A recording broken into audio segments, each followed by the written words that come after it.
Okay, I want to finish reading that scripture. Okay, David sent down to that house and watched. Okay, and when Ira and David sent to, wait.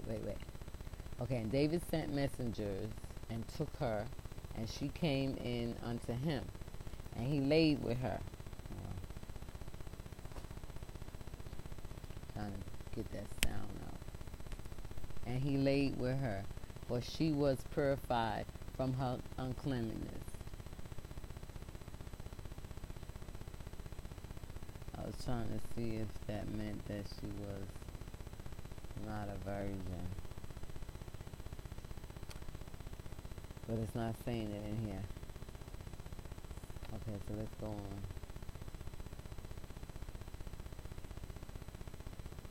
And she returned unto her house. And the woman conceived and sent and told David and said, I am with child.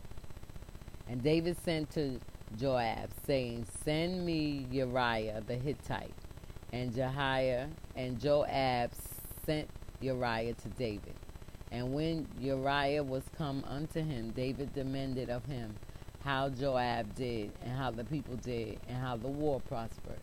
So now he want to have a conversation with him. Well, he know that's not what he want to have with him. You know, he done slept with the man's wife. No good, nasty man. Wicked.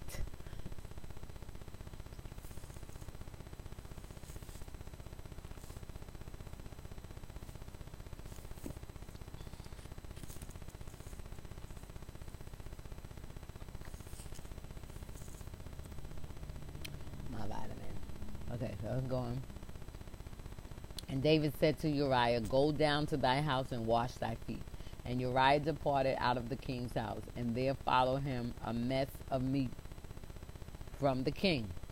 So I think he was sending him giving him some gifts, something like that. Because he's guilty. Ain't that what the people do today? They do something against you and they want to give you food. No, say you're sorry. I don't want none of your food. Okay. All right, let's go on. Let me make sure that's what he did. And there followed him a mess of meat from the king. Trying to see. What's that? 7. It doesn't talk about that. Yeah.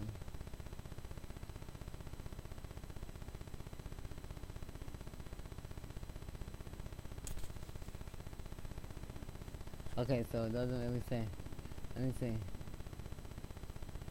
But Uriah slept at the door of the king's house with all the servants of his lord, and went not down to his house. And when they had told David, saying, Uriah went not down unto his house, David said unto Uriah, comest thou not from thy journey? Why then didst thou not go down unto thine house? And Uriah said unto David, the ark and Israel and Judah abide in tents, and my lord Joab and the servants of my lord are encamped in the open field. Shall I then go into my house to eat and to eat and to drink and to lie with my wife? As thou livest, and as thy soul liveth, I will not do this thing. Okay. And David said to Uriah, tarry here today also, and tomorrow I will let thee depart. So Uriah abode in Jerusalem that day and the morrow. So he must have had to go to another part of the town. So because he said he stayed in Jerusalem, so maybe he lived in the Bronx. And when David had called him, he did eat and drink before him, and he made him drunk.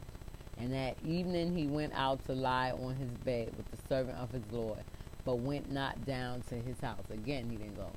David tried to make him drunk, so he'll have excuse to say that it was him that Bathsheba got pregnant by. But the Lord knew what he was trying to do and said that is not going to work.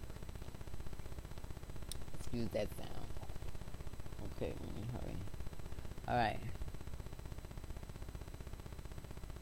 And it came to pass in the morning that David wrote a letter to Joab, and went and sent it by the hand of Uriah. And he wrote in the letter saying, set ye Uriah in the forefront of the hottest battle, and retire ye from him, that he may be smitten and die. Okay, so he wrote that. So Joab, I don't know who Joab was. Joab must be was his armor bearer, because he's doing a whole lot in that scripture for David. Devilment. So he wrote a letter. He wrote a letter to Joab and sent it by the hand of Uriah. Oh, so he gave the letter to Uriah. Uriah didn't even know the letter was saying to get him killed, and told Uriah to give it to Joab. And it came to pass when Joab observed the city, that he assigned Uriah unto a place where he knew that valiant men were. And the men of the city went out and fought with Joab. And there fell some of the people of the servants of David. And Uriah the Hittite died also. Then Joab sent and told David all the things concerning the war, and charged the messenger, saying, when thou hast made an end of telling the matters of the war unto the king, and if so be that the king's wrath arise, and he say unto thee, wherefore approach ye so nigh unto the city when ye did fight? Knew ye not that they would shoot from the wall? Who smote Amalek the son of Jerubbesheth? Did not a woman cast a piece of a millstone upon him from the wall, that he died in the beds? Why went ye nigh the wall? Then say thou, thy servant Uriah the Hittite is there also. So the messenger went and came and shewed David all that Joab had sent him for. And the messenger said unto David, surely the men prevailed against us, and came out unto us unto the field, and we were upon them, even unto the entering of the gate. And the shooters shot from off the wall upon thy servants, and some of the king's servants be dead. And thy servant Uriah the Hittite is dead. Then David said unto the messenger, thus shall thou say unto Joab, let not this thing displease thee, for the sword devoureth one as well as another. Make thy battle more strong against the city, and overthrow it, and encourage thy hand. So he telling the person to go back to Joab. They already know the plan. This is all in the plan. And trying to console Joab and tell him, these things happen. The sword is not for one particular person, it's for whoever's in battle. So don't feel bad when you go back again. Make sure that you got everything together. You got a stronger army or whatever. He said, make thy battle more strong against the city, and overthrow it. Okay? And when the wife of Uriah heard that Uriah her husband was dead, she mourned for her husband. And when the morning was past, David sent and fetched her to his house, and she became his wife, and bare his son. But the thing that David had done displeased the Lord. So we're going to leave that be, because there's some things I got to do, and we will come back to this, because this is something to talk about, to study. So I will go now.